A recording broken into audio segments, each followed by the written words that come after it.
Okay, ready? Go ahead. All right. So, hi everyone, and thanks a lot for coming to our webinar. Maybe just as a quick introduction, my name is Doron Cohen.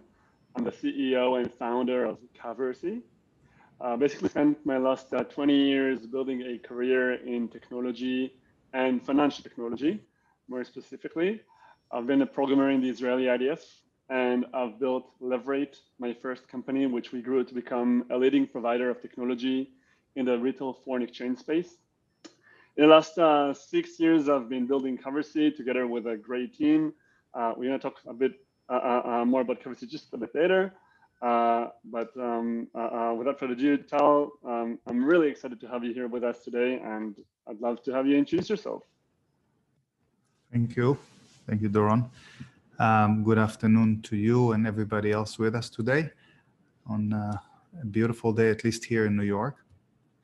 My name is Tal Carrot. I'm the president of Silverstein Properties. For those who know the company, for those who don't know, this is a family-owned company. We are developers, owners, builders, managers of real estate across the United States and globally. We built over 40 million square feet in the US. We have projects outside of the US, and it's mixed-use projects, anywhere from office, residential, mixed-use projects. In the US, we are well known for the World Trade Center, which we purchased actually on my birthday, 7 weeks prior to 9/11. And that was an unfortunate timing, an unfortunate and terrible event for everyone, for a lot of families and for ourselves. And we made a commitment to rebuild the World Trade. This year we will celebrate the 20th anniversary. And I think now when there are companies and buildings that are full with tenants, it's exciting, but it wasn't an easy ride so far.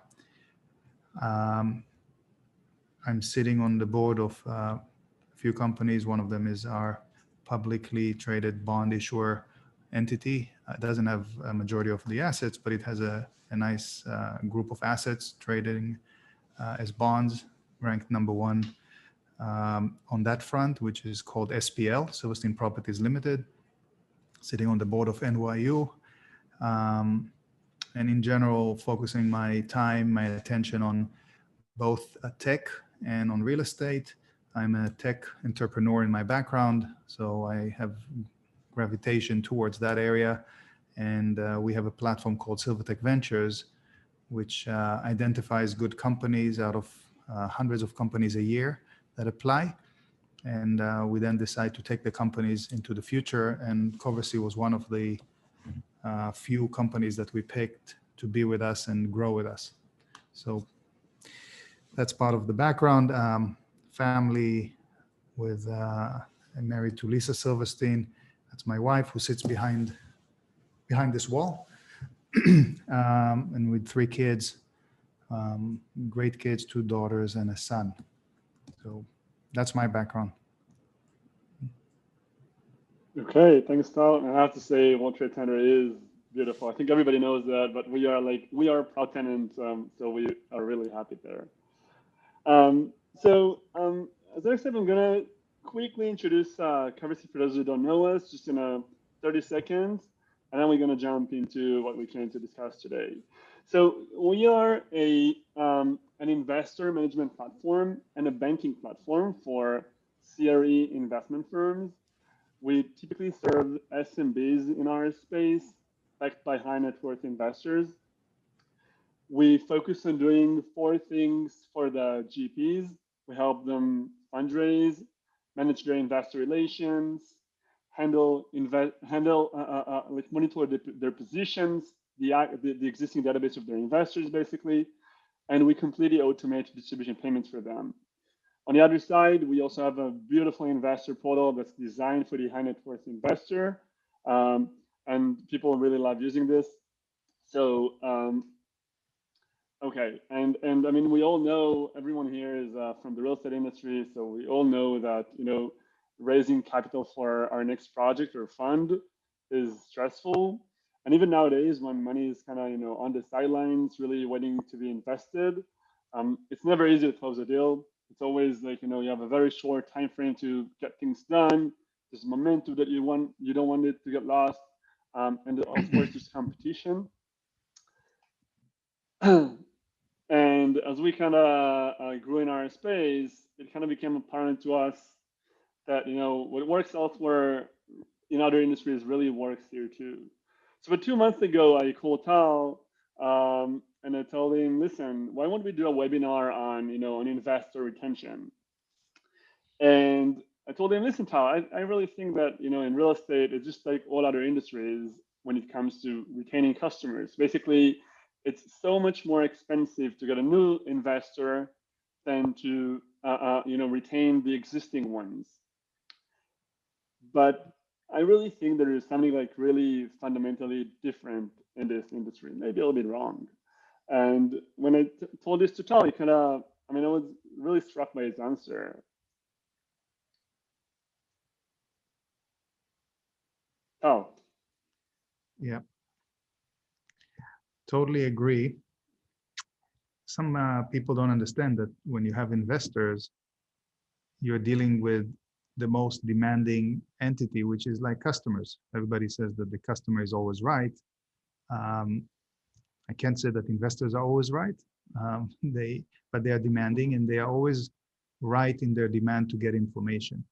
And to manage investors when they are different is always a challenge. We were established over 65 years ago as a company, and I think our reputation is and has always been the most important thing for us.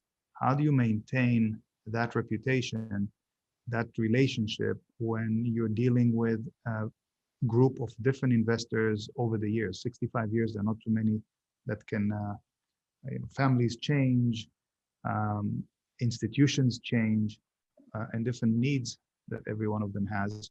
What we've been dealing with was to look at those investors as a customer first and as a partner and as someone that we have to maintain and build a relationship through sometimes decades. And that is a very challenging thing to do.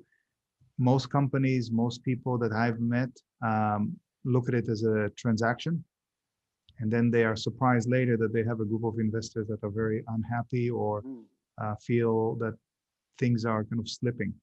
So for us, especially dealing with projects that become larger and larger over time, the ability to deal with investors in the right way and communicate with each investor what they really need and what they care about is crucial.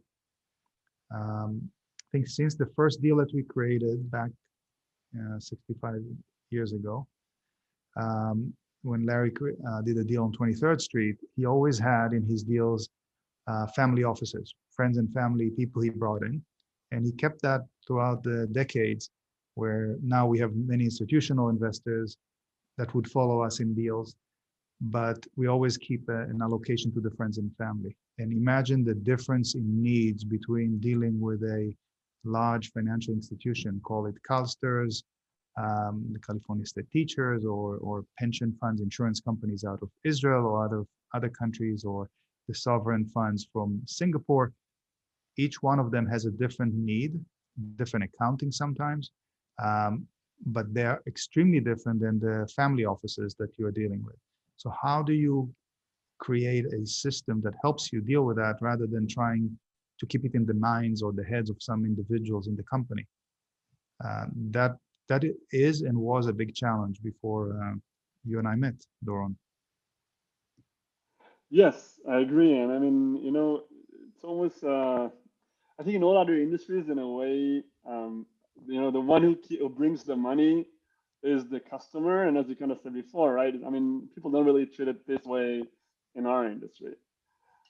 So when I called Tom, I basically asked him, Tom, like, what are the top things that you guys do, to kind of help, like, to retain your investors? I mean, I know you guys have built like a really good relationship with people for so many years. And then we kind of came up with this idea. Okay, let's do a panel of those 7 things that really keep people engaged. So the next 7 slides will be really around that. Tal will kind of give his business perspective from his experience on how those things are going. And I'm going to share how we help people do this, how our customers do that basically, kind of help the smaller guys have the benefit of what the big guys have, but just at a fraction of the cost that it kind of fits their ability. So just before we start, I just want to say one more thing. We really prefer an open discussion. So feel free at any time to use the chat. Put any question you want, anything you may have. We're gonna try to address this as we discuss this. Number one, Tal, please. Yeah, I think the concept of to communicate like a marketeer or a marketer is something that takes time to digest when you're talking to investors. Most of them are people just like you and me, and they have their own needs. They wake up in the morning, they drink their coffee or tea, they go to the bathroom, then they get on a phone call, then they either go to the office or go outside to work out.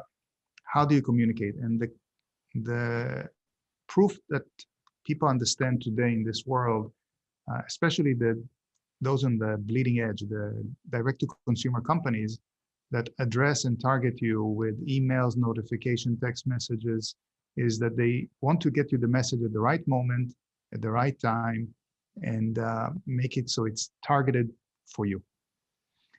When you have a group of investors, and imagine dealing with, we had a recent transaction just concluded this week. We returned all the money with great returns to the investors. It happened earlier this week on Tuesday, so 2 days ago. Each person had their own questions, had their own needs, and you want to communicate to them at the right moment. Some of them have a different time zone. So the message needs to get to them when they wake up in the morning, be at the top of their inbox. Do you know how to do it? Is your team always aware? Where are they in the world? What do they want to hear? They all need to get similar information about the project, but tailored to them with their numbers, obviously, tailored to them with their attachments. One wants a lot of data, one wants the story of what really happened, and one just says, just give me the numbers. And you don't send the same to everyone. The executive summary has to be adjusted.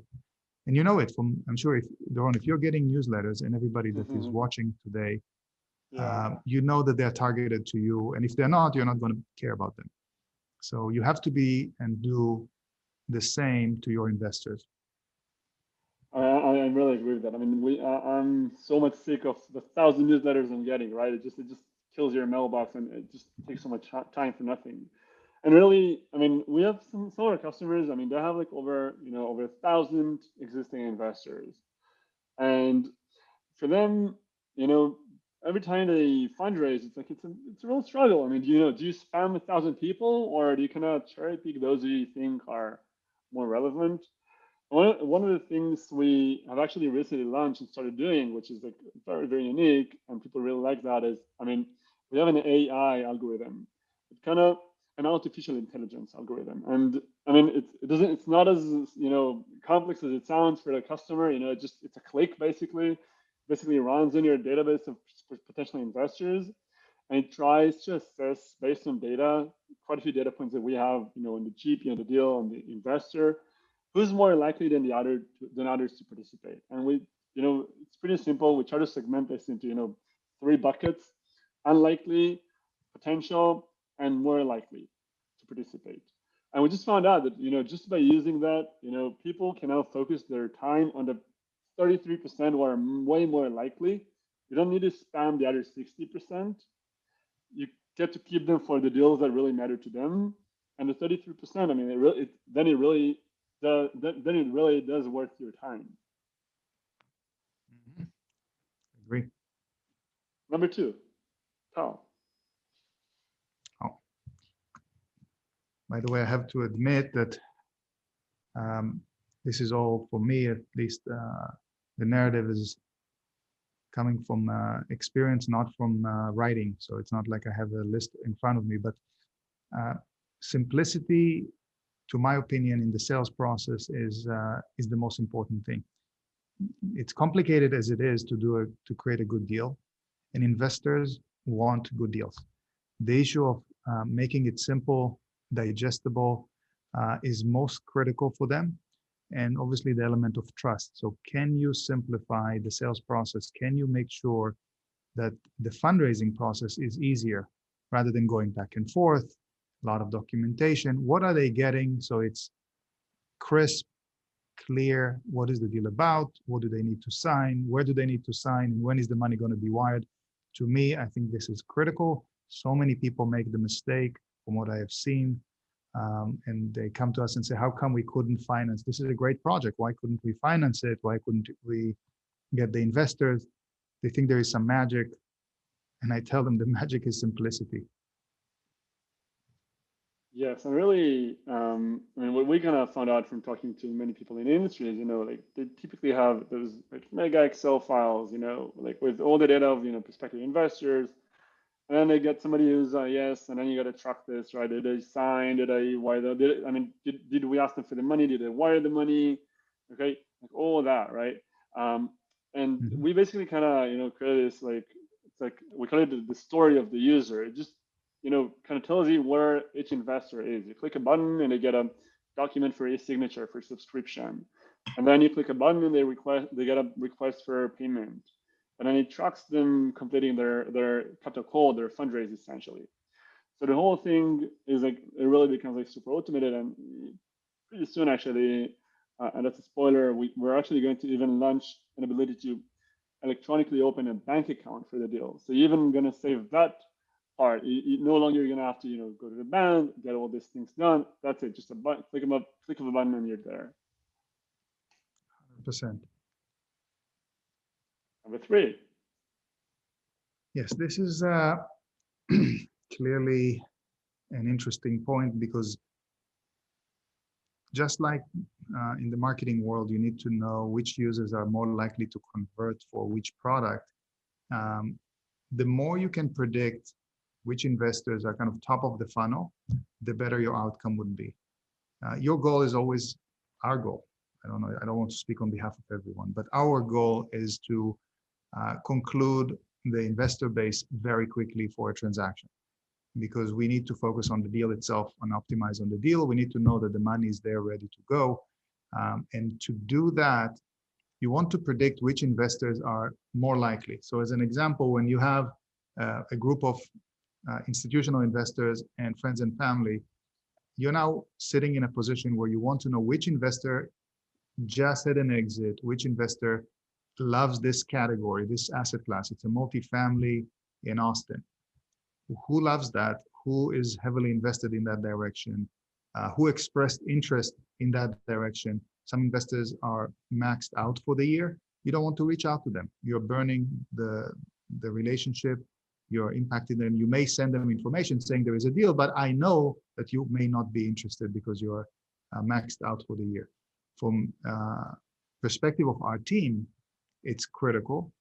It gives them the ability to predict, and then you can constantly optimize and say, look, this was according to our prediction, or we learned something new. This investor that we thought that only likes urban offices, all of a sudden is open for more value add in other locations.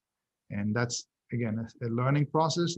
As long as the system can do it rather than an individual, you're better off, and you get the investors faster, which is, again, key for the deal. The slogan I would use here, or the message I use with our team, is time kill all deals. Mm, yeah. And if you know how to run fast and to close the deal fast, you'll be fine. But if you slow things down because you didn't know and you reach to the wrong investors, and almost every investor may say to you, yeah, I'm interested, send me more information, but they're not as interested really. You're Right. wasting time where you should not, right? Right. Yeah. You're wasting time. And if you knew that if you had that insight to predict that because they invested 3 deals in a row, they're not likely to do the 4th, you wouldn't waste the time there. You would spend it with the right people. So that is exactly what I heard so many times when I spoke to people in this industry. It's exactly that, right? I mean, like how the hell do I know if it's like, can I approach that person right now? It comes back to what we discussed before, right? I mean, do we over spam them, or are we really targeted? And then again, what we did here is we are trying to leverage data that we have also in the LP, although we don't share this data with the GP, but we try to leverage that data to kind of understand, are they over invested? Is this kind of deal even relevant for them, risk return wise? Um, and I mean, have they received like any significant distributions lately? And based on that, again, try to help you understand, is it a good time to approach that person, or maybe next time? Exactly. Number four. Yeah. So that's a good point. I think it really depends on who you are, and it really depends on your business. People who create very few deals and have a small group of investors may not care as much on this, but whoever has several deals and a group of different investors, the message is clear. You want to standardize your reporting and personalize them at the same time. You want to have one set of reporting that people care about, but you can understand that different institutions, even in the same deal, need to get the same data, not different data, the same information. The facts are the facts of the deal. The facts, if there is a progress, they need to know what it is. But some of them need a certain aggregation carved one way, others need carved differently. Some that care about mark to market, you need to communicate that you are not allowed to do so, or if you are, the numbers would have been this way. And some care about the deep details of what's going on with the deal, how the sausage is really being made. That usually in the family offices, I see that a lot. They're asking for a different added element to the reporting that is very, very personalized for them. Now, to do it manually, I can tell you this is very heavy. It's a lot of work. It's a lot of time, and it's an opening for mistakes because people can write different things. And as management, it's going to be very difficult to monitor what, if you put on it 5, 6 individuals to communicate to each different person, or your reporting will go out very slowly. I'm assuming you have in a deal somewhere between 5 and 10 different people or entities. The big ones will take the majority of the deal, but if you have friends and family involved, the communication then becomes a headache, and it's almost exponential to the complexity of the number of investors and the deal size. Maybe that's the key difference between the big kind of investments and the smaller ones. Because the big investments will always have, like a big institution. I mean, you guys at Silverstein always have that, 1 or 2 institutions who take the majority of the asset, and then like a long tail of friends and family. Where when you look at small to medium ones, right? The assets that are kind of 10, 20, $30 million in value. I mean, these are typically high net worth backed, and then you don't really see that demand normally to I want my report to be structured like X, whatever it is. Instead, you see people kind of confused, right? I mean, Right. they are invested in a few places. Everyone gives them like a different reporting. It's kind of hard to keep track. You never know if you can really trust. But what we really try to do here, what we did here for them is, it's a mobile first investor portal. It's super structured. It's more like a stock exchange, right? So in the stock exchange, you have revenues, expenses, EBITDA, etc. But we do the same, but for real estate, right? So like with whatever delinquencies, income, expenses, and all that, asset management fees. We try to kind of structure the whole thing into basically 20 fields that help them really understand and compare what they have, what the actual performance is. But then, of course, if you have this, first, let's say you have this family office, as you kind of mentioned, that we do see sometimes, then if they need anything special, then of course you can always use our portal to kind of share documents with them. But again, the basic thing here, we really think, I mean, reporting is really about transparency. That's the key thing. If you don't report properly and timely, people kind of think that something may be wrong. And if you report properly, then even when things don't go well, they do appreciate the fact that you're doing a serious job in making things work. And we know things don't always go well. That's just the nature of the beast, right? Right.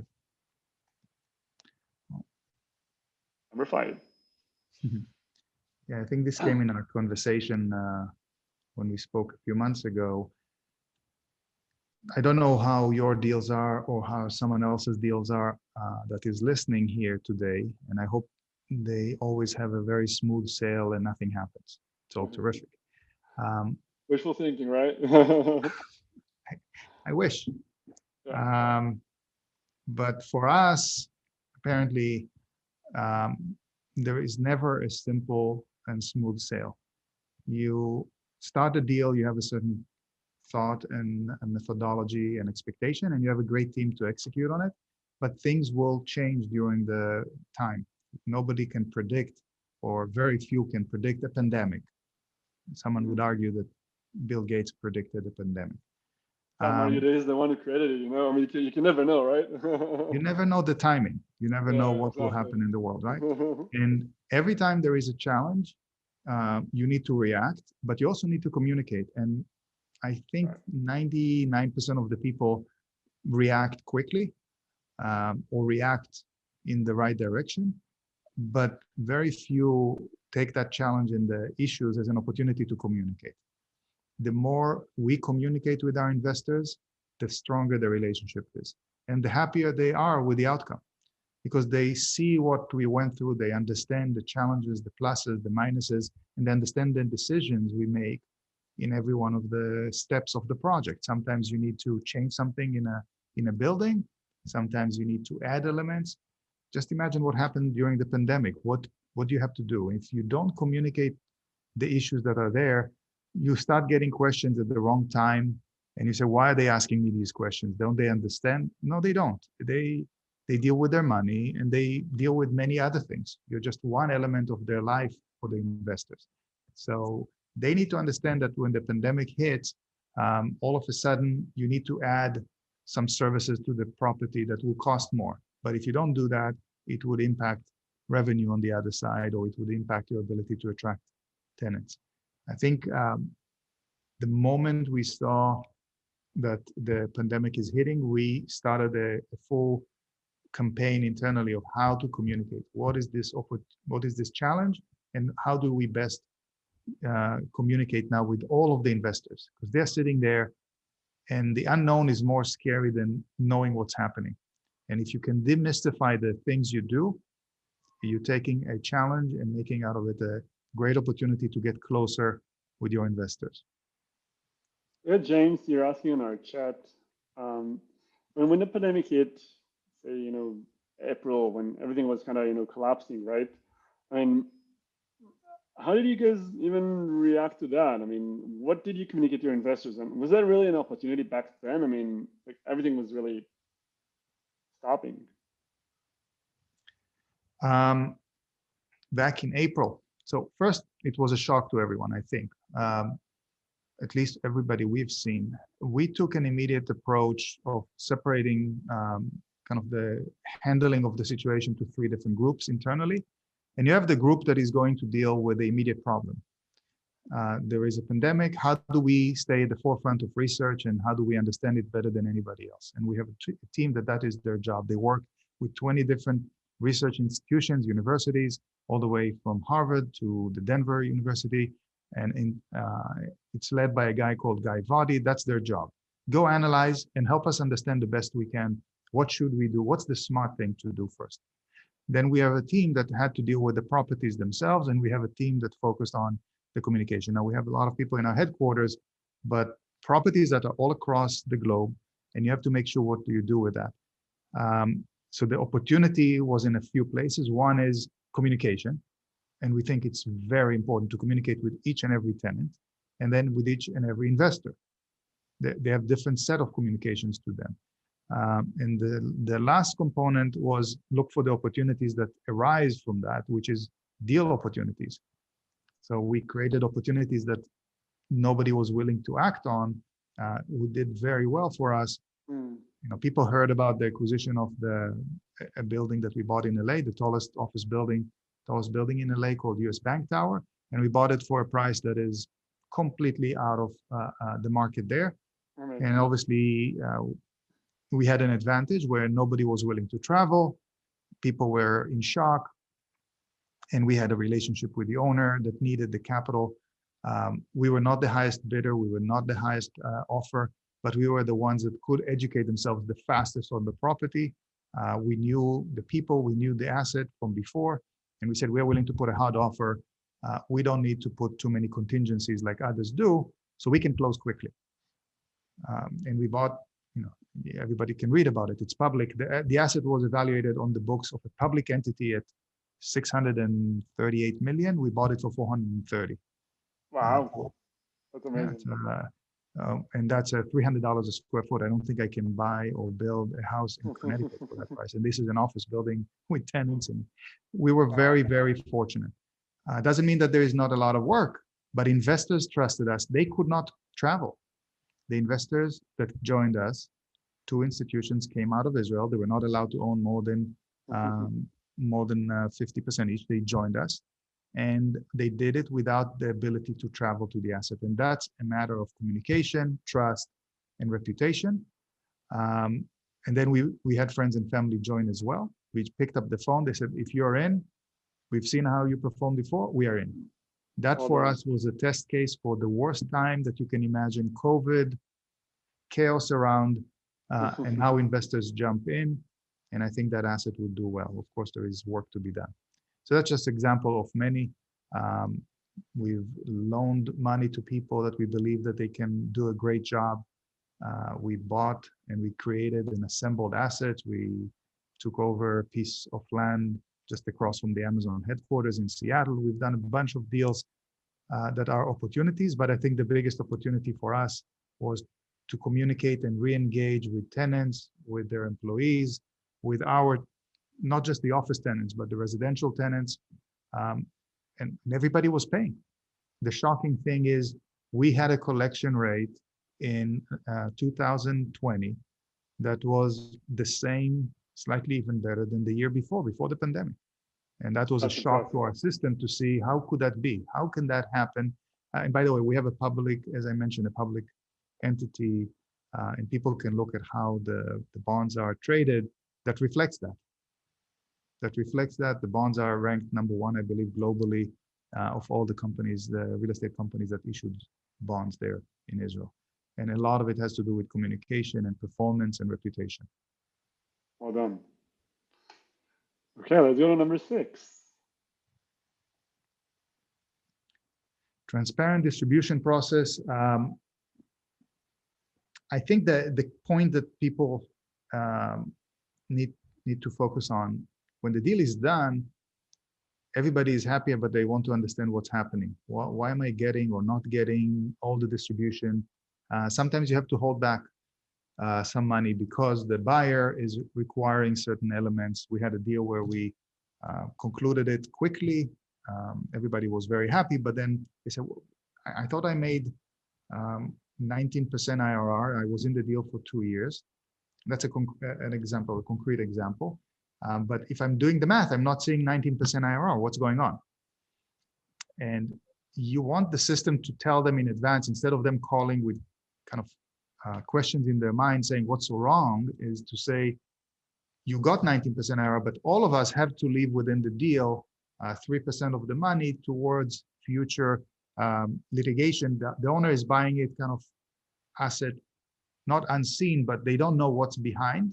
And they require a 12-month period by which they analyze the asset and check everything. And because of insurance requirements they have, we need to leave in a bank account with the interest, with all of that, but we all have to leave 3% behind. That's just a simple example. And when you don't communicate it well, you get people calling you back saying, where's my money? And I'm sure that different deals have different components to them. How much money are you keeping back because you will have to pay for the tail of the project, such as broker fees, etc. And you'll have a couple of times that you'll do the distributions, even though the closing actually happened, the money is sitting in the bank account. So the more transparent, the more automated this process can be, the easier it is. It's not equal to every investor. Some of them have a different IRR because their money was pulled at once, or the money was pulled every quarter. For a specific deal, you have to make sure that you automate it, or the nightmare and the second guessing and the trust element would be affected by that. We actually kind of learned that distribution payments, especially for those who do them quarterly, which are most of our clients actually, this is probably the number one pain that nobody is kind of aware of or talks about. There's just, I mean, you come to those, companies and you sit with people and you understand they spend so much time figuring out, who's going to get how much money, when, how to really, how to withhold the taxes, what's the net pay, and then you have to answer people, as you kind of said, where's my money? Why did you withhold money? Yeah, taxes and all that. It's so much cumbersome. And then if you have 20 deals and 15 investors in each, okay, you're like these are like hundreds of positions for distributions every quarter. And then Yeah. that's actually something that we automated this like from the beginning to the like A to Z completely, right? I mean, just we auto calculate who's gonna get how much money. Um, we communicate it to the investors. Each one gets like a personal message of how much you're getting, why you're getting that, any adjustments, tax withholding, all that is in there. Um, there's an investor portal, so you can see what happened with my distribution of last year, right? And then the money. So we process the payment, right? We just had we just had a client processing over $20 million in a single distribution with us, right? Everybody's super stressed, right? But then, I mean, we just tell them, hey, this is where your money is to the GP. All LPs got it, or it's in the pipes for whatever reason. We tell the LPs where the money is. It just takes so much stress out of this process. Everybody knows what's going on, and that's it. So it really makes the life here like way easier. Mhm. Our last but not least, I think, is pretty much related to what you discussed before. Maybe you kind of want to shed a bit more light here. Sure. So when you're done with the investment, when people are said, "Great, I'm in," or when the deal is done, the need to have an easy path of communication to all these investors is important in collecting the data in a way that you can actionable process. So a lot of Salesforce slash CRM systems that help you input data in. That someone in the team can put in information and say, "Oh, this investor just got a distribution, therefore they are open for something." But because it's so targeted at investment and how these people work with you, you need to actually get the next steps from them. It's coming a direct communication that is asking about their investment, their appetite, how happy they are, what do they think about the process, and then what do they expect as next steps. And then have the system takes that information and tells you, okay, that means that in 2 months' time, they're going to be open for an investment of this style. And then immediately you know how to approach them. So I think the ability to clearly communicate the end of the investment, what happened, what went on, what's going on in the deal, and what are the next steps from your perspective. I'm going to come to you with another deal. We have a few more deals similar in the pipe. Are you interested? That's a very powerful tool. It opens almost a pre-sale for the next future deals you're going to have, gives you the capacity to reach out to those people and for them to respond and say, yes, that was a great experience. I'd love to have a next deal. I'm in. And if they say that in advance, you can close the deal faster. Obviously, sometimes you have a chicken and egg problem. You don't know if the Hmm. investors are ready. You know that the deal is exciting, at least to you. But if you had all of these investors saying, that was fantastic, I'm in for the next one, tell me when it's coming, you already have a field. Are you 60% covered, 80%, 100% covered? I think that's a very important tool if it can be created well. But again, it's garbage in, garbage out. If you don't put information the right way, you'll get bad Yeah. information on the other side. Okay, very cool. So, um, Q&A. If anyone has any question, we got a couple on our chat. If anyone has any other question, this is the time to write it. Um, Okay, another one from Clara. So it's a question for you, Tal. She says, we have over 200 active investors, and I just can't keep up the warm relationship with them like I used to when we had 50. And we are like relationship guys. We like to do things, like in a personal way. Do you gonna feel the same? And like, how do you guys handle that? Hmm. Yeah. Um, so I just didn't hear from you, Doron. Can you repeat the name? Yeah, from Clara. Clara. Clara. Okay, Yeah. Clara. Hi, this is, I hope we can answer it the right way. So 200 active investors. I think between our deals, we probably have um, similar number or in that same range, but it's in two things. I would separate the investors to different groups. The institutional investors, you need to have an institutional way to communicate with. And hopefully you have a strong CFO that deals with them, understands their needs, and you know how to create all the reporting the right way. On the more friends and family group, it's a different style. Larry always said, friends and family are only people that I'm comfortable bringing home for Shabbat dinner. If I'm not, they're not friends and family, and we don't need. Um, and we have a lot of people that if we don't feel very close with, it's not going to happen. And then the communication has to be uh, timely, it has to be frequent, and it has to be by the right people. I prefer to find the team members that are closest with them. You need to be able to speak their language. You need to be able to communicate well and to give them what they need. So if it's one person trying to deal with 200 people, I think it's going to fail. That's one thing. The second element is the ability to communicate in a sometimes one-to-one with those who are the most critical for your deals, and sometimes one-to-many where you create events for like-minded investors. So you create for them a quarterly meeting or a semi-annual meeting where you bring them all and you allow them to open up. Hopefully you have a lot of deals that are great, not too many mistakes and things that happen the wrong way. So you can bring them and openly put them and give a communication. We do that in an event space. We have different event spaces for that exact reason. And we wouldn't bring 200 people to talk about the investments at the same way. But we will bring 100 people, 50 to 100 people. We have the biggest terrace in New York at 3 World Trade. We have the largest roof deck, which is at 120 Broadway. Great venues, and they love it. You bring them over, you give some food, and you allow them to ask open questions. I prefer transparency, knowing that there could be some tough questions.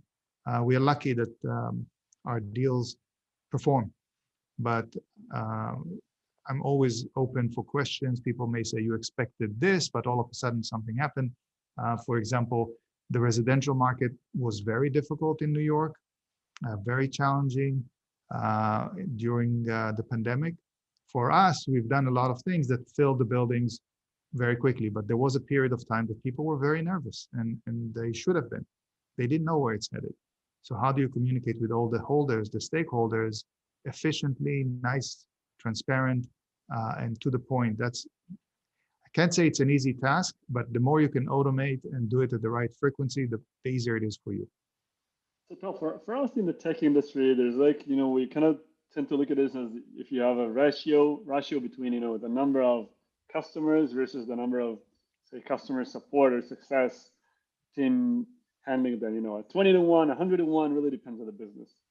Do you think there's any kind of ratio that you know from real estate that you can kind of share with people here?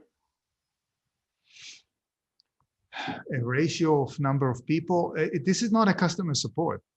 that's a problem. I know. This is It's not. different, but This is not junior people sitting sure. in a foreign country speaking with an accent going to tell you to turn it off and on, and then everything will work. Sure. This is people who want to get a real live feed of data. What happened? What's going on with my investment? When am I going to see the money back? What return do you expect now after what happened?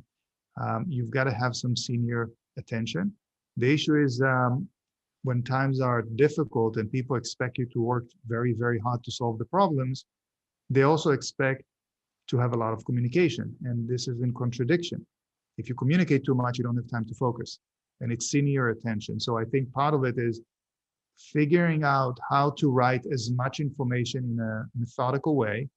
And then I think we spoke about it at the previous slides, but pick and choose what goes to which investor.